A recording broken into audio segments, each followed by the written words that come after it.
উৎসব আপনারা উপভোগ করবেন। বাচ্চারা আছে, তারা যে সব অনুষ্ঠান আছে সেগুলো শুনতেই বেশি ব্যগ্র। এবং আপনাদের স্কুলে আমি বারবারই গেছি, আমরা সবাই গেছি, আমাদের যা বলার সেটা বলেছি। স্কুলের জন্য আমি খুব গর্বিত, কারণ এই স্কুলটি যে অঞ্চলে সেখানেই আমি থাকি, সেখানেই আমি বড় হয়েছি।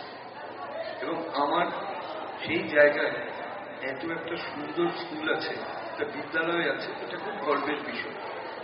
এখানে সাধারণত আমি দেখেছি যে গরিব ঘরের ছেলে মেয়েরাই পড়তে আসে, এবং যাদের ধন নেই, অর্থ নেই, আমাদের মতো নিম্ন মধ্যবিত্ত বা গরিব বাড়িতে পড়াশোনা ছাড়া নিজের পায়ে দাঁড়ানোর কোনো জায়গা নেই।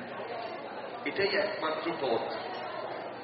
সেটা যে মাস্টারমশাইরা ছেলেদের মধ্যে ঢুকিয়ে দিতে পেরেছে, এই জন্য স্কুলে যারা পড়ান তাদের কাছে আমি কৃতজ্ঞ। মাধ্যমিক স্কুলে পাশের হার খুব ভালো, এবং যিনি প্রধান শিক্ষক তাকে দেখেছি সারাক্ষণে উনি ব্যস্ত থাকেন পরিবেশটা কি করে ভালো করা যায়, স্কুলে কি করে ভালো কাজ করা যায়, এবং তাতেই অনুপ্রাণিত হয়ে অন্য শিক্ষকরা